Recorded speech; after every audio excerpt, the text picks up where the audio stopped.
يا أيها الذين آمنوا اتقوا الله وقولوا قولا سديدا يصلح لكم أعمالكم ويغفر لكم ذنوبكم ومن يطع الله ورسوله فقد فاز فوزا عظيما.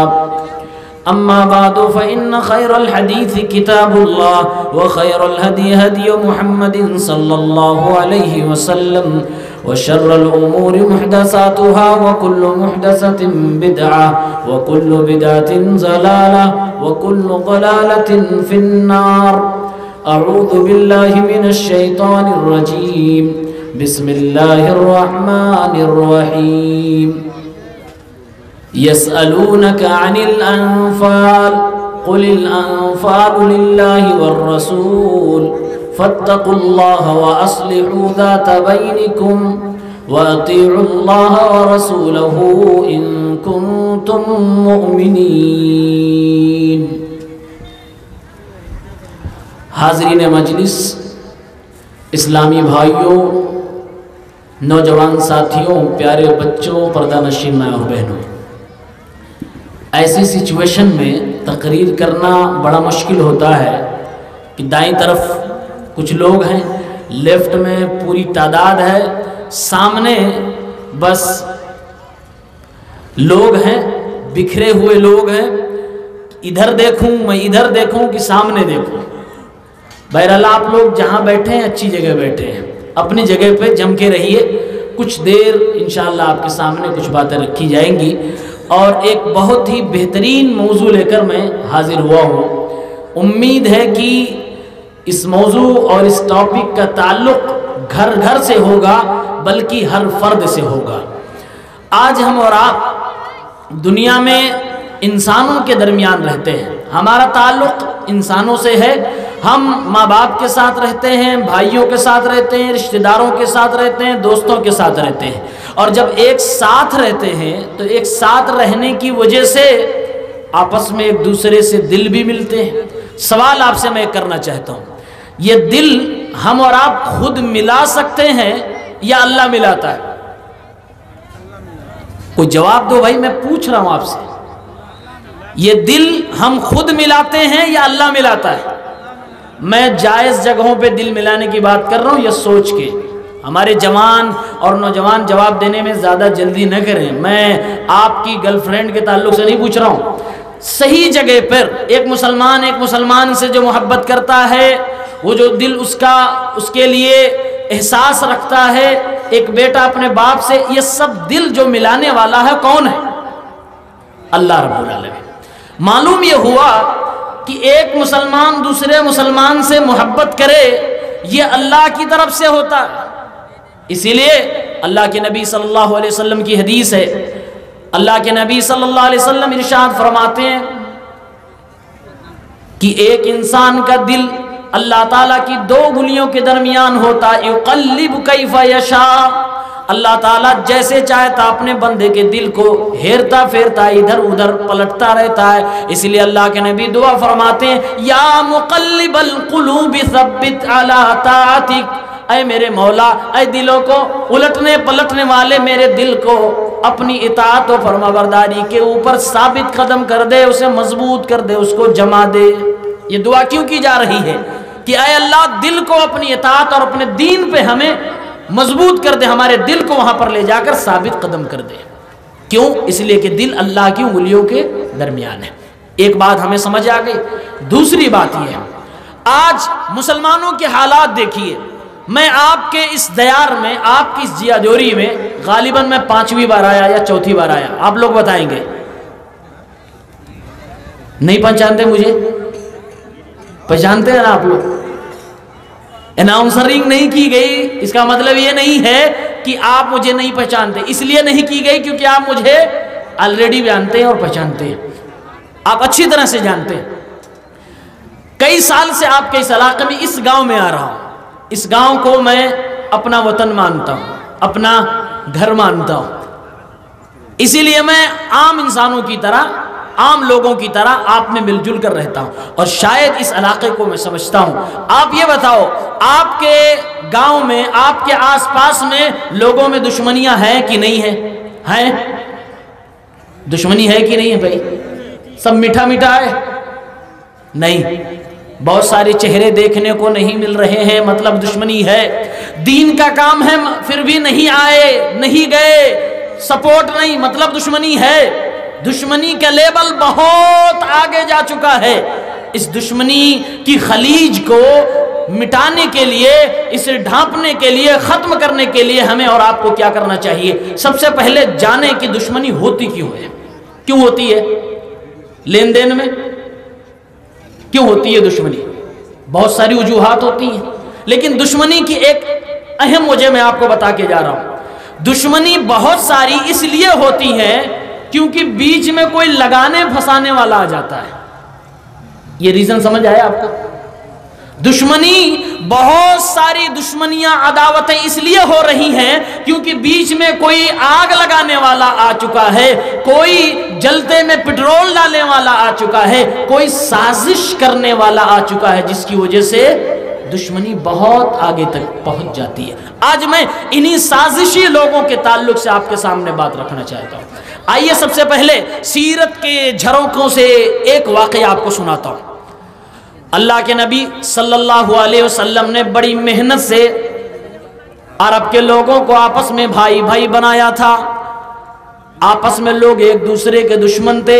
دشمنی کا عالم یہ تھا کہ چھوٹی سی بات پہ اگر جھگڑا ہو جائے تو سال کئی سال 40 سال تک وہ جھگڑے خاندانوں میں چلا کرتے تھے۔ باپ لڑتے لڑتے دنیا سے چلا گیا، آنے والی جنریشن، آنے والی نسل اس جھگڑے کو لڑ رہی تھی۔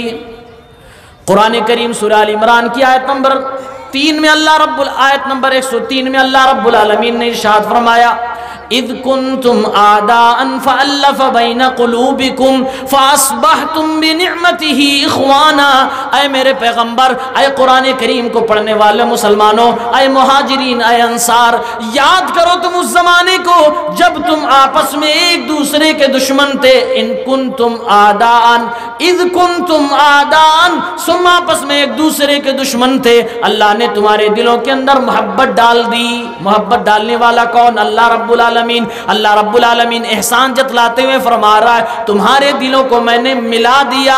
فَأَصْبَحْتُمْ بِنِعْمَتِهِ إِخْوَانًا، تو اللہ تعالیٰ کی اس نعمت کے ذریعے سے تم بھائی بھائی بن گئے۔ بڑی محنت سے اللہ کے نبی صلی اللہ علیہ وسلم نے لوگوں کو بھائی بھائی بنایا۔ اب جو کچھ کھٹمل ٹائپ کے لوگ ہوتے ہیں، کھٹمل سمجھتے ہیں آپ لوگ؟ کھٹمل سمجھتے ہیں؟ بھائی میں بات کر کے تقریریں کرنے کا عادی ہوتا جا رہا ہوں، اس لیے میرا سپورٹ کریں، کوپریٹ کریں آپ لوگ۔ کھٹمل سمجھ رہے ہیں؟ سمجھ؟ یہاں کچھ اور بولتے ہیں کیا؟ ہاں، کچھ لوگ کھٹمل ہوتے ہیں، کچھ لوگوں کو کیڑا کاٹتا رہتا ہے۔ یہ زیادہ سمجھ آیا ہوگا۔ جب تک وہ لوگ دوسرے لوگوں کو لڑا نہ دیں، ان کو سکون ہی نہیں ملتا۔ صبح اٹھیں گے، کھانا کھائے، اب سورج نکل گیا، دھوپ نکل گئی، جو اچھے لوگ ہیں اپنے اپنے کام پہ چلے گئے، کوئی کام نہیں ہے تو اپنے بال بچوں کے ساتھ سکون سے اطمینان سے بیٹھ گئے۔ لیکن جو کھٹمل ٹائپ کے لوگ ہوتے ہیں، جن کو کیڑا کاٹتا رہتا ہے، وہ سورج نکلا، وہ اپنے گھر سے نکلے، ناشتہ کر کے نکلے، تلاش میں رہتے ہیں کون ایسے دو لوگ ہیں جو پہلے دوست تھے، اب آپس میں کچھ ہو گیا، لاؤ بیچ میں اور پٹرول ڈالتا ہوں، اچھے سے ہو جائے۔ ایسے لوگ ہوتے ہیں کہ نہیں ہوتے؟ مجھے تو ایسا لگ رہا ہے کہ آپ سب کسی نہ کسی ایسے کھٹمل کو جانتے ہو۔ جانتے ہیں؟ ہر جگہ آپ کو یہ لوگ مل جائیں گے جو دوسروں کو لڑایا کرتے ہیں۔ اب بڑا مزہ آتا ہے ان کو، بہت مزہ آتا ہے کہ لڑ رہا ہے، آج تو میں نے واٹ لگا دی، اب دیکھتے ہیں کیسے دوستی ان کی چلتی ہے، اب دیکھتے ہیں کیسے ایک ہوٹل پہ چائے پیتے ہیں، اب دیکھتے ہیں کیسے آپس میں ایک دوسرے کو قرض دیتے ہیں، اب دیکھتے ہیں کیسے ایک گاؤں کے لوگ دوسرے گاؤں کے جلسے میں جاتے ہیں۔ سمجھ رہے نا آپ؟ سمجھ رہے نا؟ معاملہ بڑا سنگین ہوتا ہے۔ یہ بیچ کے جو سازشی کھٹمل ٹائپ کے لوگ ہوتے ہیں، معاملہ خراب کر دیتے ہیں۔ ایسے ہی سیرت کی کتاب میں لکھا ہوا مدینے کی زندگی ہے، صحابہ کرام ایک مجلس کے اندر بیٹھے ہوئے ہیں، صحابہ کرام میں دو گروہ، ایک مہاجرین کا ایک انصار کا، انصاری صحابہ کرام میں دو گروہ، اوس اور خزرج کا، یہ دونوں الگ الگ قبیلے تھے۔ زمانے جاہلیت کے درمیان یہ لوگ آپس میں لڑا کرتے تھے، آپس میں ان کی لمبی لمبی لڑائیاں چلا کرتی تھی، لیکن اسلام لانے کے بعد ایک دوسرے کے بھائی بن گئے تھے، ایک دوسرے سے محبت کرنے لگتے تھے، اپنا کھانا اپنے بھائی کو دے دیا کرتے تھے، قربانی دینے کا جذبہ ان کے اندر پیدا ہو گیا تھا۔ ایک سازشی انسان، ایک کھٹمل ٹائپ انسان جب یہ سب دیکھتا ہے، اوس و خزرج کے لوگ آپس میں مل گئے، ایک دوسرے سے محبت کرنے لگے، اس کو رہا نہ گیا اور اس کو کیڑا کاٹنا پھر سے شروع ہو گیا۔ اس نے دیکھا کہ ماحول گرم کیا جائے، کسی طریقے سے اوس و خزرج کے لوگوں کو دوبارہ لڑایا جائے، چنانچہ دونوں قبیلے کے لوگ موجود ہیں، وہ جا کر بیچ میں پرانی جنگوں کا تذکرہ کرنا شروع کر دیتا ہے، پرانی لڑائیوں کا ذکر کرنا شروع کر دیتا ہے کہ او خزرج کے لوگوں، پرانے زمانے میں تمہاری لڑائی اوس کے لوگوں سے ہوئی تھی، اور آئے اوس کے لوگوں تمہاری لڑائی ان سے ہوئی تھی، کیا تمہارے باپ داداؤں نے تلوار چلائی تھی؟ کیا تمہارے باپ داداؤں نے ان کا قلع قمع کیا تھا؟ ان کے اوپر کیسا وار کیا تھا؟ پرانی جنگ کی باتوں کو ذکر کر کے ان لوگوں کو بھڑکاتا ہے۔ نتیجہ یہ ہوتا ہے انسان ہونے کے ناطے باپ دادا کا تذکرہ سننے کے بعد آپس میں لڑ بھڑتے ہیں اور تلواریں نکال لیتے ہیں۔ قریب تھا کہ ایک صحابی دوسرے صحابی کی گردن کے اوپر تلوار چلا دیتا۔ اوس و خزرج کے لوگ اپنے اپنے قبیلے کی حمیت اور تعصب میں سربراہ ہو گئے اور نکل پڑے، اپنی تلواروں کو نکال لیا، اب لڑنے ہی والے تھے۔ اتنے میں ایک صحابی اللہ کے نبی صلی اللہ علیہ وسلم کے پاس گئے، اے اللہ کے نبی صلی اللہ علیہ وسلم، بڑے پیار سے آپ نے لوگوں کو بھائی بھائی بنایا تھا، اے اللہ کے نبی آپ نے بڑی محنت سے لوگوں کو ایک دوسرے کے لیے قربانی دینے والا بنایا تھا، چلیے دیکھیے اوس و خزرج کے لوگ اپنی پرانی لڑائی کو ذکر کر کے آپس میں ایک دوسرے کے گریباں پکڑنے کو تیار ہو گئے، دوسرے کے اوپر تلوار چلانے کو تیار ہو گئے۔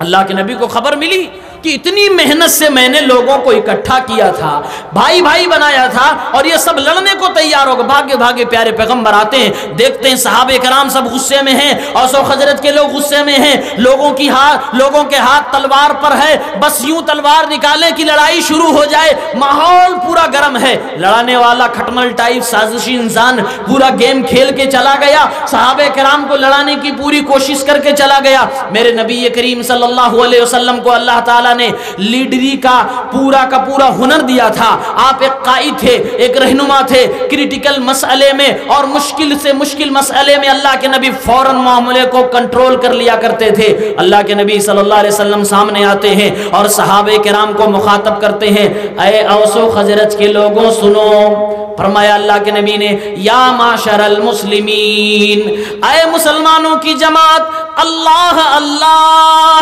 اللہ کو یاد کرو، جس اللہ کا کلمہ پڑھ کے تم لوگ آپس میں ایک دوسرے کے بھائی بن گئے ہو، آج اسی اللہ کو یاد کرو۔ آج تمہارے ہاتھ تلواروں کے اوپر پھر سے چلے گئے، اپنے ہاتھ کو اپنے تلواروں سے واپس کھینچو۔ اللہ کے نبی صلی اللہ علیہ وسلم فرماتے ہیں، ابی دعو الجاہلیت وانا بین اظہرکم، اے میرے صحابہ، کیا پھر جاہلیت کے زمانے اور جاہلیت کے وقت کو واپس لا رہے ہو؟ کیا چھوٹی چھوٹی باتوں پہ پھر تم لڑنے کے لیے تیار ہو گئے ہو؟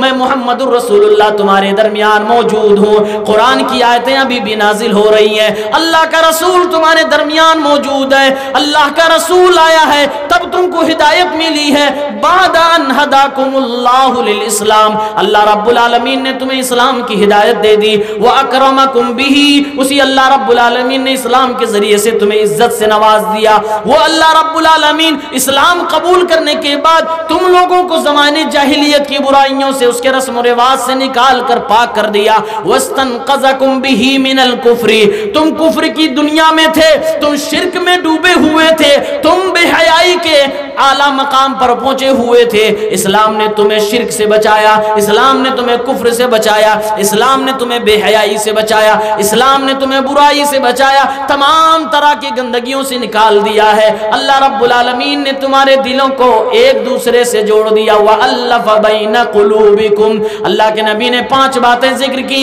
اے میرے صحابہ کرام، اے اوس و خزرج کے لوگوں، تم دوسرے کے چڑھانے پر، کسی سازشی کے چڑھانے زمانے پر تم نے اپنے آپ کو ایک دوسرے سے لڑنے کے لیے تیار کر لیا. کیا تم بھول گئے اللہ نے تمہیں اسلام سے عزت بخشی ہے, اللہ رب العالمین نے اسلام سے تمہیں سربلندی عطا فرمائی, اللہ رب العالمین نے اسلام کے ذریعے سے زمانے جاہلیت کے رسم و رواج کو تمہارے درمیان سے ختم کر دیا, اللہ نے اسلام کے ذریعے سے تمہارے عقیدے کو اعمال کو پاک کر دیا, اسلام کے ذریعے سے اللہ نے تمہیں بھائی بھائی بنا دیا, اور آج پھر تم لڑنے کے لیے تیار ہو گئے. پیارے پیغمبر نے ایک چھوٹی سی سپیچ 1.5-2 لائن کی بات آپ صلی اللہ علیہ وسلم نے کی, صحابہ کرام کے دل موم ہو گئے, ان کو اپنی وہ محبت یاد آ گئی جو اسلام کے ذریعے سے ملی تھی. سیرت ابن ہشام کے حوالے سے شیخ صفی الرحمن رحمہ اللہ اپنی کتاب الرحیق المختوم میں لکھتے ہیں کہ صحابہ کرام کے سامنے میرے نبی کی یہ بات, یہ سپیچ پہنچتی ہے کہ صحابہ کی آنکھوں سے آنسو بہنے لگتے ہیں, اور ایک صحابی دوسرے صحابی کو پیار سے پھر سے گلے لگانے لگتا ہے. وہی اوس و خزرج کے لوگ ایک دوسرے کو گلے لگاتے ہیں, اپنی اپنی تلواریں اپنے اپنے کمان میں رکھ لیتے ہیں, اور معاملہ پھر سے ٹھنڈے بستے میں چلا جاتا ہے. یعنی سارے کے سارے مسلمان پھر سے بھائی بھائی ہو جاتے ہیں. میرے بھائیوں, یہ دلوں کا ملنا اور ایک دوسرے سے محبت کرنا اسلام کی بنیاد پر یہ اتنی قیمتی چیز ہے. اس کی قیمت آپ کیا لگاؤ گے؟ میں آپ سے پوچھتا ہوں. 2 لوگ آپس میں ایک دوسرے سے دشمنی رکھتے ہیں, نفرت کرتے ہیں, آپ کو ڈیوٹی دے دی جائے کہ آپ کچھ بھی کر کے دونوں کی دوستی کرا دو, اس کی کیا قیمت آپ دے سکتے ہیں؟ کروا سکتے ہیں؟ بولو, کروا سکتے ہیں؟ کیا قیمت آپ دے سکتے ہیں؟ قرآن کریم سورہ انفال میں اللہ تعالیٰ نے اس کا تذکرہ کیا ہے. اللہ تعالیٰ نے بیان کیا یہ جو انسان سے دشمنی کرتا ہے, اور دشمن ایسا ہوتا ہے کہ دشمنی کبھی ختم نہیں ہوتی, انسان درندہ بن جاتا ہے, حیوان بن جاتا ہے, جانور بن جاتا ہے. قرآن میں اللہ فرماتا لو انفقت ما فی الارض جميعا ما الفت بین قلوبہم ولکن اللہ الف بین قلوبہم.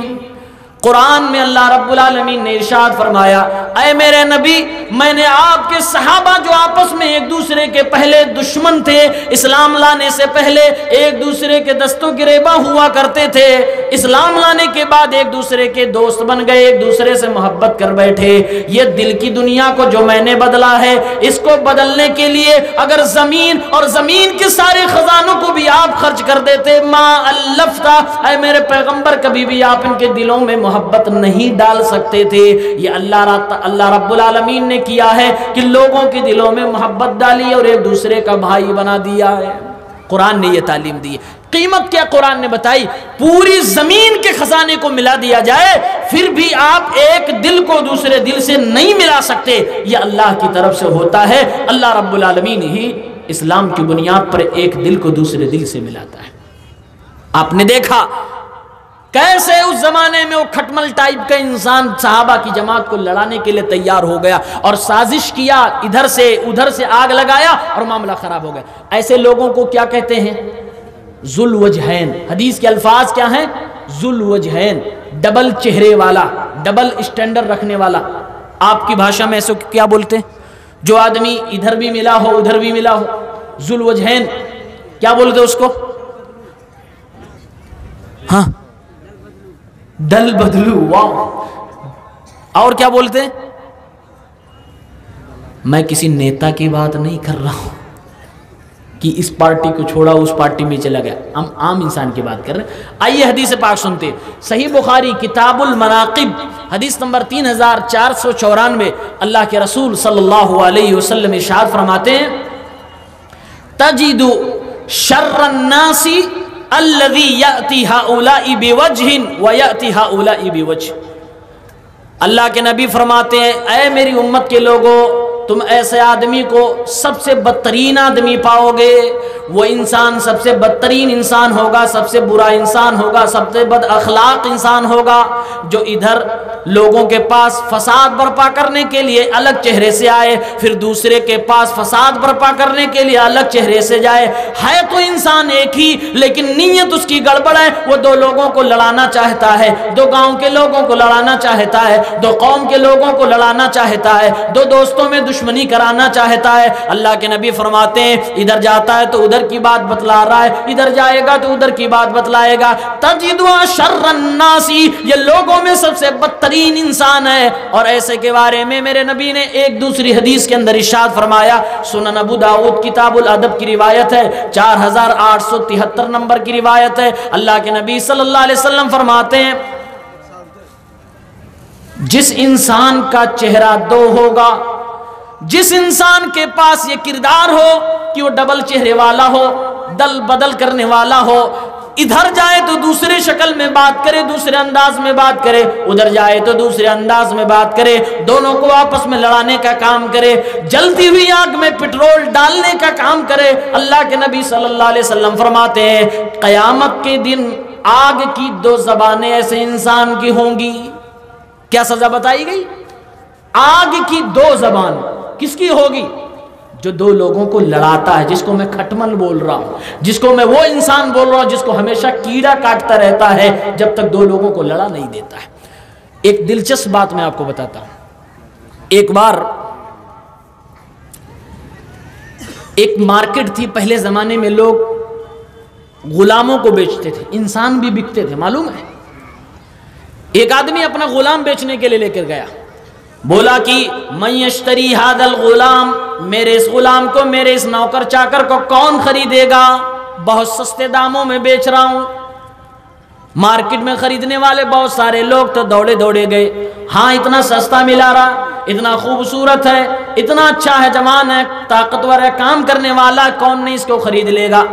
بیچنے والے نے کہا میرے اس غلام کے اندر بڑی خوبیاں ہیں، کام بہت اچھا کرتا ہے، طاقتور بھی ہے، دیکھنے میں بھی ٹھیک ٹھاک ہے، ابھی اس کی عمر بھی بہت کم ہے، لیکن اس کے اندر ایک عیب ہے۔ بولا کون سا عیب ہے؟ کہا کبھی کبھی چغلی کرتا ہے، بس۔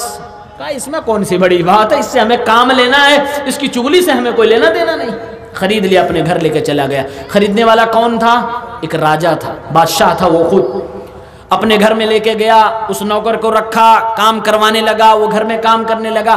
جو چغل خور لوگ ہوتے ہیں، جو ادھر ادھر لڑانے میں مہارت رکھتے ہیں، وہ کبھی بھی 3 مہینہ شانتی سے نہیں بیٹھتے، ان کو کوئی نہ کوئی کنٹروورسی چاہیے۔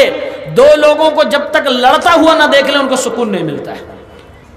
2-3 مہینے اس نے کام کیے، کام کرنے کے بعد وہ تلاشنے لگا اب کون سا اگلا شکار ہوگا، کس کو لڑاؤں، کس کے جھگڑا کراؤں، کس کے درمیان جدائی کراؤں۔ جب تلاش کرنے کے بعد اسے کوئی نہیں ملا تو اس نے اپنے مالک اور مالکن ہی کو چن لیا، راجہ اور رانی کے درمیان کام کرانا ہے۔ ترکیب لگا رہا کہ کیسے کام کرنا ہے، کیسے ان دونوں میں جدائی کریں۔ رانی کے پاس جاتا ہے اور کہتا ہوں میری مالکن، آپ کو معلوم ہے یہ راجہ صاحب آپ کے جو مالک ہیں، یہ ہمارے جو آقا و سردار ہیں، ان کا کئی عورتوں سے باہر چکر چل رہا ہے۔ ایک عورت کے لیے تو عورت ایسے موقع پہ تحقیق نہیں کرتی ہے کہ ہاں یہ کہہ رہا ہے تو جھوٹ بھی بول رہا ہوگا۔ عورت کہتی ہے اچھا آنے دو پھر بتاتی ہوں، شام کو میں خبر لیتی ہوں۔ آج کے دور کی عورت ہو تو سب سے پہلے موبائل چیک کرے گی جناب عالی کی، اس زمانے میں موبائل نہیں تھی، اپنے شوہر کے تعلق سے اس کو خبر لینی تھی۔ اس نے کہا چغل خور نے کہا مالکن آپ اپنے شوہر سے اس بات کا ذکر نہ کریے گا، ورنہ ان کو معلوم ہو جائے گا کہ میں نے ہی آپ کو یہ بتلائی ہے، پھر مجھے سزا دیں گے، آپ اس کے بارے میں کچھ نہ کہیے گا۔ ادھر مالکن کو سمجھا دیا۔ اس کے بعد جا کے دوسرے دن مالک سے کہتا ہے او میرے مالک، آپ کی بیوی میری مالکن کا تعلق کسی غیر مرد سے ہو گیا ہے، وہ آپ کے ساتھ کبھی نہ کبھی غداری ضرور کرے گی، آپ کے ساتھ بے وفائی کرے گی، کسی نہ کسی دن آپ کو جان سے مارنے کی کوشش کرے گی۔ وہ بھی کہتا ہے ایسا کیسے ہو سکتا، میری بیوی مجھے بہت چاہتی ہے، میرے اوپر حملہ کیسے کر سکتی ہے؟ کہا اگر آپ کو یقین نہیں آتا تو کچھ دنوں میں دیکھ لیجئے گا۔ اس نے کہا آج میں اپنی بیوی سے یہ بات ذکر کروں گا۔ کہا ماں بالکل کہنا نہیں، ذکر نہ کرنا، اگر آپ کہہ دو گے تو سارا پلان خراب ہو جائے گا، آپ کی بیوی کو معلوم ہو جائے گا، آپ سے پردہ فاش ہو جائے گا، آپ کامیاب نہیں ہوگے، آپ کو معلوم نہ چلے گا، جھوٹ بول دے گی، آپ اپنی بیوی کو پکڑ نہیں پاؤ گے۔ دونوں طرف سے لگا دیا، معاملہ پھنس گیا، اور دونوں کو کہہ دیا کہنا نہیں۔ ایسے لوگ ہوتے ہیں کہ نہیں؟ ایسے لوگ ہیں بھائی، اپنے لوگوں کے درمیان رہتے ہیں ایسے، دونوں سے لڑا دیا، اب دونوں ایک دوسرے کو شک کی نگاہ سے دیکھ رہے ہیں۔ شوہر اپنی بیوی پہ نظر رکھ رہا کہ کس دن یہ میرے اوپر حملہ کرے گی، بیوی اپنے شوہر کے اوپر نظر رکھ رہی ہے کہ اس کا دوسرے مردوں کے تعلق کہاں، دوسرے عورتوں سے اس کے کہاں کہاں تعلقات ہیں۔ کچھ دن اور گزرتے ہیں، پھر جا کر مالکن سے کہتا ہے، او مالکن جو میں نے بات کہی تھی وہ بات صحیح ہے کہ غلط ہے؟ وہ کہنے لگی ہمیں تو کوئی نشانی نہیں دکھ رہی ہے، بہت دنوں سے میں نظر رکھے ہوئے ہوں لیکن مجھے ایسا کوئی ثبوت نہیں ملا جس میں تمہاری بات کی سچائی کا پتہ لگے۔ کہا میری مالکن آپ کو یقین نہیں آ رہا ہے، میری ایک بات مان لیجئے، اگر آپ چاہتی ہیں کہ آپ کا شوہر صرف آپ کا رہے، کسی اور عورت کی طرف نہ جائے، تو اپنے شوہر کے داڑھی کے کچھ بال کو کاٹ لیجئے اور کاٹ کر مجھے دیجئے، پھر میں بتاؤں گا علاج۔ طریقہ دیکھ رہے، ادھر مالکن کو بتلا دیا، ادھر جا کر اپنے راجا سے، اپنے مالک سے کہہ رہا ہے میں نے جو بات آپ سے کہی تھی کہ آپ کی بیوی کسی نہ کسی دن آپ کے اوپر حملہ کرے گی، آپ کو جان سے مارنے کی کوشش کرے گی کیونکہ اس کا کوئی دوسرا عاشق ہے، کوئی دوسرا اس کے ساتھ اپنا معاملہ سیٹ کر رہا ہے۔ کہا کہ نہیں مجھے یقین نہیں آتا۔ کہا اگر یقین نہیں آتا تو آج رات میں بناوٹی نیند میں آپ سو جائیے گا، آج آپ نیند میں جائیے گا لیکن سونا نہیں، صرف اپنی آنکھوں کو بند کریے رکھیے گا، آپ دیکھیے گا کہ آپ کی بیوی آپ کے گلے پہ حملہ کرنے کے لیے، آپ کو مارنے کے لیے ضرور آئے گی، مجھے ایسا لگتا ہے۔ اور ایسے لوگ اپنے تجربے کا بڑا فائدہ بتلاتے ہیں۔ اب یہ بھی سوچنے لگا کہ ہو سکتا ہے اس کی بات صحیح ہو، لاؤ ٹرائی کرتے ہیں۔ رات ہوئی، شوہر اپنے کمرے میں ہے، جھوٹ موٹ کی نیند سونے لگا، ادھر مالکن چاہتی ہے کہ میرا شوہر کسی اور کا نہ بنے، اس لیے اپنے شوہر کے داڑھی کے بال کاٹنے کے لیے پریشان ہے، انتظار کر رہی ہے کہ یہ سو جائے، نیند میں چلا جائے، چپکے سے میں اس کے داڑھی کے بال کو کاٹ لوں گی، اس کو پتہ بھی نہیں چلے گا، اور جوا تعبیز کا جو بھی ماحول ہے اس طریقے سے میں اپنے شوہر کی محبت کو اپنے لیے ریزرو کر دوں گی، کسی دوسری عورت کی طرف یہ نہیں پلٹ کے دیکھے گا۔ شوہر بھی مکاری کر کے سو رہا ہے، یہ اپنی چال چل رہی ہے، لڑانے والا کوئی تیسرا ہے جو باہر بیٹھا ہوا ہے، وہ کھٹمل ٹائپ انسان، سازشی انسان موجود ہے۔ استرا لیتی ہے، کاٹنے کے لیے اپنے شوہر کے گلے کے پاس پہنچتی ہے، داڑھی کے بالوں کو پکڑتی ہے، تب تک شوہر پکڑ لیتا ہے اور کہتا وہ چڑیل ڈائن کہیں کی، مجھے تو یقین تھا کہ تو میرے ساتھ ایسا کرے گی، سچ کہا تھا میرے نوکر نے کہ تو کسی نہ کسی دن میرے ساتھ غداری کرے گی، تو مجھے مارنے جا رہی تھی، تو مجھے قتل کرنے جا رہی تھی، اسی استرے سے اسی عورت کو ذبح کر ڈالا، وہیں پر جان سے مار ڈالا۔ ایک شوہر نے اپنی بیوی کو ذبح کر دیا۔ اب جب بیوی کو مار دیا، بیوی کے گھر والوں کو معلوم ہوا، پوری فوج آ گئی اور ادھر کے لوگ ادھر کے لوگ لڑے، ہزاروں سینکڑوں لوگوں کی جان چلی گئی، کیونکہ راجا تھا، بڑے خاندان کے لوگ تھے، لمبی لڑائی چلی اور بہت سارے لوگوں کی جان گئی، بہت سارے لوگ مارے گئے۔ کس لیے بھائی؟ سمجھ آئی کچھ بات؟ ریزن کیا تھا؟ ہاں، کھٹمل۔ بیچ میں وہ انسان جس نے آگ لگائی، وہ جو مارکیٹ سے خرید کے لایا تھا نا کہ بہت کامل ہے، بس کبھی کبھی چغلی کر لیتا ہے، یہ کبھی کبھی چغلی نے پورا گھر برباد کر دیا، پورے شاہی خاندان کو برباد کر دیا، میاں بیوی میں جدائی کرا دی۔ اور آج کس دور میں یہ کام کچھ ہماری مائیں بہنیں بھی کرتی ہیں اور کچھ مرد بھی کرتے ہیں۔ میاں بیوی کے درمیان لڑائی کروانے میں کچھ لوگ ماہر ہوتے ہیں۔ آئیے حدیث پاک سنیں، سنن ابو داؤد کتاب النکاح 2175، اللہ کے رسول صلی اللہ علیہ وسلم نے ارشاد فرمایا، لیس منا من خبب امرأة علی زوجها او عبدا علی سیدہ۔ اللہ کے نبی فرماتے ہیں صلی اللہ علیہ وسلم، وہ انسان مسلمان نہیں ہے جو کسی کی بیوی کو اس کے شوہر کے خلاف بھڑکائے، وہ انسان مسلمان نہیں، مسلمانوں کے طریقے پہ نہیں ہے جو کسی مالکن کو اس کے نوکر کے خلاف بھڑکائے یا کسی نوکر کو اس کے مالک کے خلاف بھڑکائے، دونوں کے درمیان جو جدائی کروانے کی کوشش کرے، لیس منا، وہ مسلمانوں کے طریقے پہ نہیں ہے، وہ ایمان والوں کے طریقے پہ نہیں ہے۔ کتنی سخت وعید آئی ہے، اللہ کے نبی صلی اللہ علیہ وسلم نے منع فرمایا۔ اور آج ہمارے گاؤں قبیلے کا حال دیکھ لیجئے، دو لوگ اگر ایک دوسرے کے ساتھ اچھے سے رہ رہے ہیں، تیسرے کو برداشت نہیں ہو رہا، جدائی کروانے کی کوشش کر رہا ہے۔ میاں بیوی ایک دوسرے کے ساتھ خوشی خوشی رہ رہے ہیں، گھر کے لوگ ہی جدائی کروانے کی کوشش میں لگے رہتے ہیں، گھر کے لوگ ہی میاں بیوی کے درمیان جدائی کروانا چاہتے ہیں، بھائی بھائی کے درمیان جدائی کروانا چاہتے ہیں، اور اس کے لیے لوگ پوری کوشش کرتے ہیں، پوری ایڑی سے چوٹی لگا دیتے ہیں کہ کسی بھی طریقے سے ان کے درمیان دشمنی ہو جانی چاہیے، حالات خراب ہو جانے چاہیے، دونوں کا الگ ہو جانا چاہیے۔ ایسا ہو رہا ہے۔ ایک اور حدیث بتائیں، یہ کام کس کا ہے؟ یہ جو چگل خور نے راجہ اور رانی کو الگ کروایا، مرڈر کروا دیا، یہ کام کس کا ہے؟ انسان کا؟ کس کا ہے؟ شیطان کا۔ الحمدللہ، آپ کا جواب بالکل صحیح ہے۔ صحیح مسلم کے اندر کتاب و صفات المنافقین 2813 حدیث نمبر، اس میں یہ جواب دیا گیا۔ اللہ کے نبی صلی اللہ علیہ وسلم ارشاد فرماتے ہیں کہ ابلیس بہت بڑا کنگ ہے، وہ سمندر پہ اپنا تخت لگاتا ہے اور بیٹھتا ہے روزانہ، اپنے چیلے چپاٹوں کو پوری دنیا میں بھیج کر کہ جاؤ لوگوں کو بہکاؤ، پڑھنے والوں کو بہکاؤ، گھر والوں کو بہکاؤ، لوگوں کو لڑاؤ، میاں بیوی خوشی سے رہ رہے ہیں، کسی نہ کسی طریقے سے غلط فہمی پیدا کرو اور دونوں میں جدائی کرواؤ۔ الگ الگ مشن پہ شیطان نکلے ہوئے ہوتے ہیں۔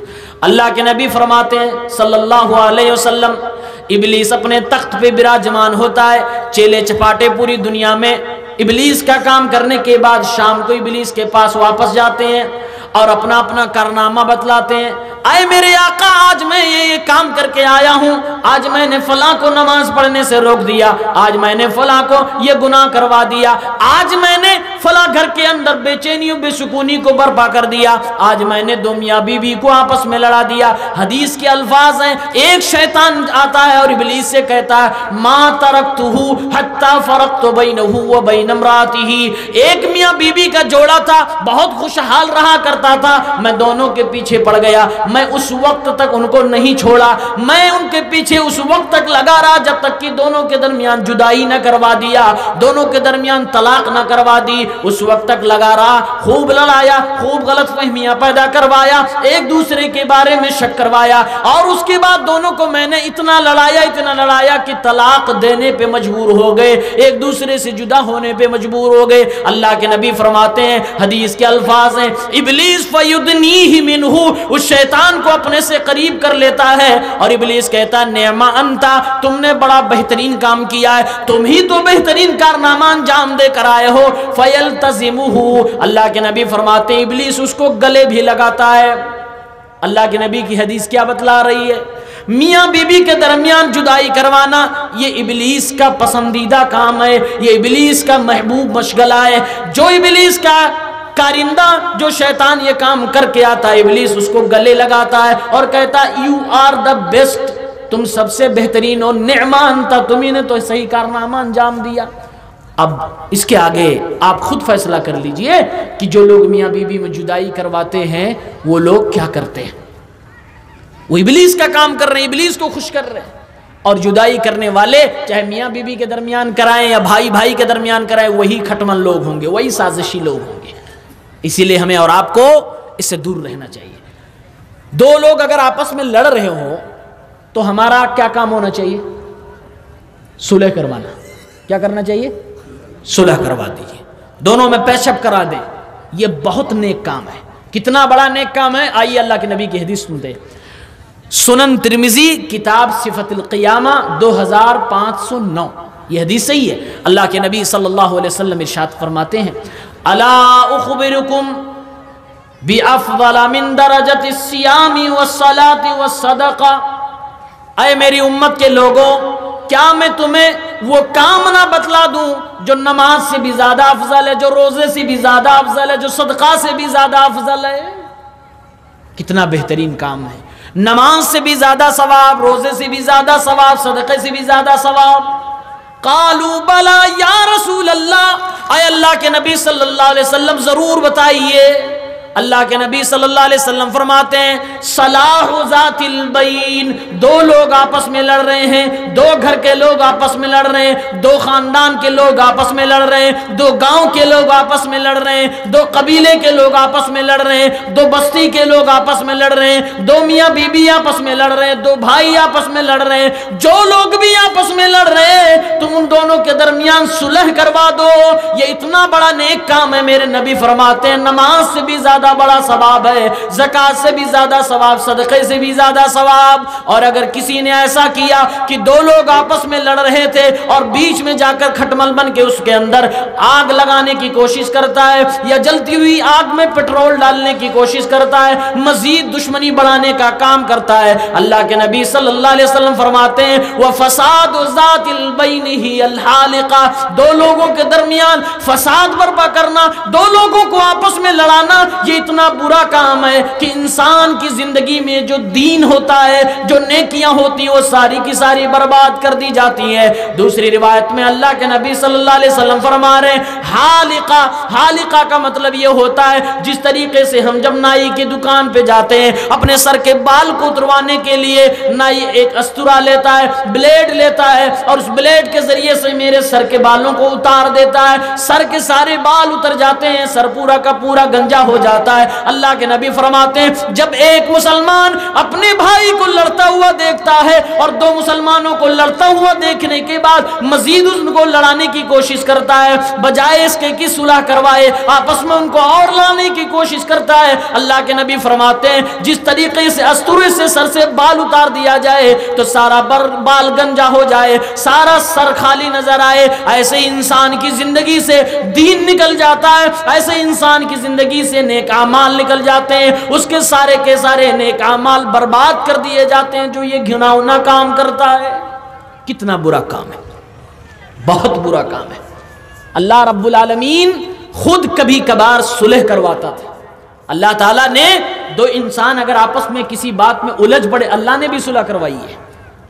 دلیل صحیح بخاری کتاب الایمان والنذور 6669، ابو بکر صدیق رضی اللہ تعالیٰ عنہ کو آپ سب جانتے ہیں؟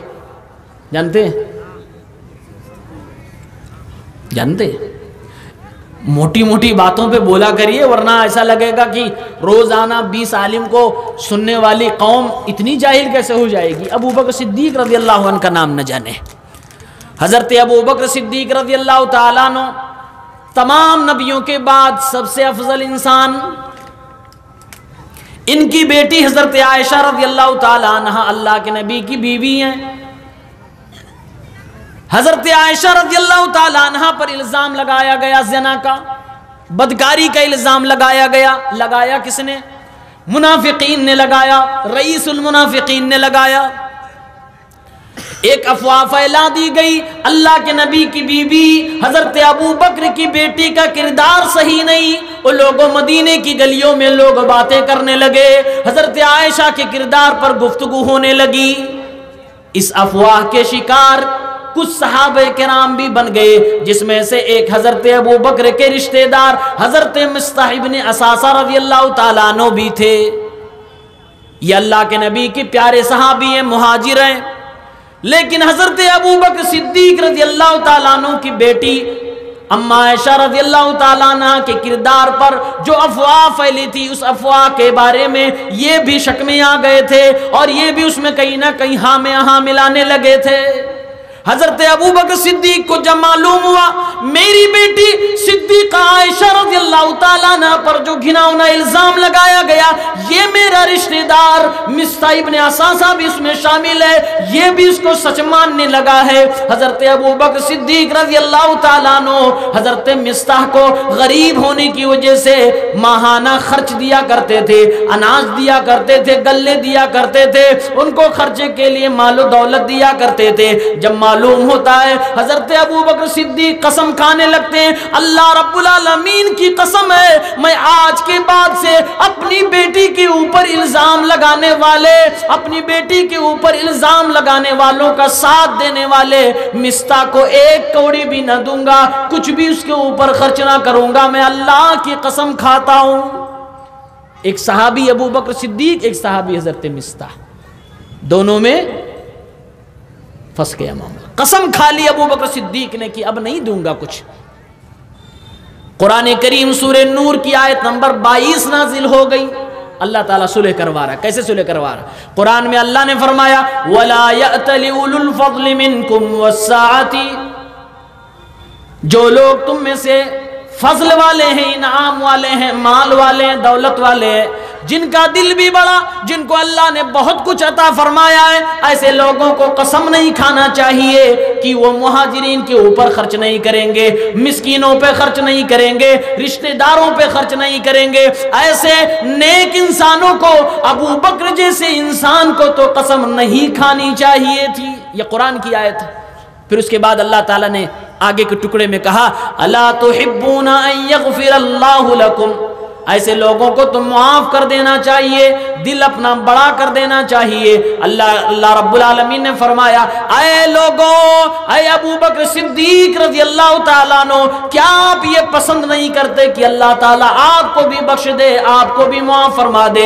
حدیث کے الفاظ ہیں، حضرت ابو بکر صدیق نے فرمایا اے اللہ رب العالمین، کیوں نہیں میں بھی چاہتا ہوں کہ میری بخشش ہو جائے، میں بھی چاہتا ہوں کہ میری معافی ہو جائے۔ چنانچہ اللہ رب العالمین نے قرآن کی آیت نازل کر کے حضرت مستہ اور حضرت ابو بکر صدیق کے جھگڑے کو ختم کر دیا۔ فوراً وہی ابو بکر کہنے لگے اللہ کی قسم ہے آج کے بعد سے حضرت مستہ کو میں ہمیشہ دیا کروں گا، ہمیشہ ان کے اوپر خرچ کیا کروں گا، ایک بھی کوڑی ان سے نہیں روکوں گا، پوری زندگی جب تک ابو بکر صدیق زندہ ہے مستہ کو دیتے رہیں گے، کبھی بھی نہیں روکیں گے۔ کس نے پیچ اپ کرایا؟ کس نے اس دشمنی کو ختم کروایا؟ اللہ رب العالمین نے قرآن کی آیت اتار دی گئی۔ آج بہت سارے لوگ ہیں جو بیٹیوں کی شادی کرتے ہیں، بہنوں کی شادی کرتے ہیں، بہن اپنے شوہر سے لڑ گئی، بیٹی اپنے شوہر سے لڑ گئی، اب باپ غصے میں طیش میں آ جاتا ہے، مائیں طیش میں آ جاتی ہیں اور معاملہ بگڑ جاتا ہے، اپنی بیٹی کو گھر بلا لیا جاتا ہے یا جا کے خود لے آتے ہیں، اور پھر داماد غصہ ہو گیا، بہنوں ہی غصہ ہو گیا، بہت ساری جگہوں پہ طلاق تک کی نوبت آ جاتی ہے۔ میرے بھائیو، اگر بیٹی اپنے شوہر سے لڑ جائے، یعنی بیٹی داماد سے لڑ جائے، تو باپ کو بیٹی اور داماد کے درمیان صلح کروانی چاہیے۔ وہاں اپنے آپ کو یہ نہ کہو کہ میں تو میں ہوں، کیسے میری بیٹی کو اس نے ڈانٹا، کیسے میری بیٹی کو اس نے ہاتھ لگایا، وہ آپ کی بیٹی تو ہے لیکن آپ بھول جاتے ہو وہ اس آدمی کی بیوی بھی ہے، اس نے غلطی تو کی ہوگی، ہو سکتا ہے ظلم کر رہا ہو سکتا ہے آپ کی بیٹی کو ستا رہا ہو، لیکن ایسے موقع پر اگر آپ نے سختی سے کام لیا، اگر آپ نے بے وقوفی سے کام لیا تو آپ کی بیٹی کا سہاگ بھی اجڑ سکتا ہے۔ ایسے موقع پر ایک باپ کو اپنی بیٹی اور داماد کے درمیان صلح کروانی چاہیے، ایک بھائی کو اپنی بہن اور اپنے بہنوں کے درمیان صلح کروانی چاہیے۔ یہ مثال بھی میرے نبی کی زندگی سے ملتی ہے۔ صحیح بخاری میں کتاب الصلاۃ حدیث نمبر 441، اللہ کے نبی صلی اللہ علیہ وسلم ایک دن حضرت فاطمہ رضی اللہ تعالی عنہ کے گھر پہ گئے، دوپہر کا وقت ہے، دوپہر کا وقت ہے، مدینے کی دھوپ ہے، مدینے میں ٹھنڈی بھی بہت سخت ہوتی ہے اور گرمی بھی بڑی سخت ہوتی ہے۔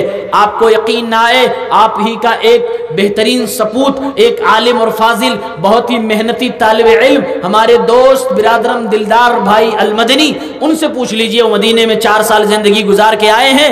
میرے بھائیوں، وہاں کی گرمی بھی بڑی سخت ہے، وہاں کی ٹھنڈی بھی بڑی سخت ہے، دوپہر کا وقت ہے، گرمی کا وقت ہے۔ اللہ کے نبی حضرت فاطمہ رضی اللہ تعالی عنہ کے کمرے میں جاتے ہیں، اپنی بیٹی کے گھر پہ حال چال لینے کے لیے جاتے ہیں۔ میرے پیغمبر جب اپنی بیٹی فاطمہ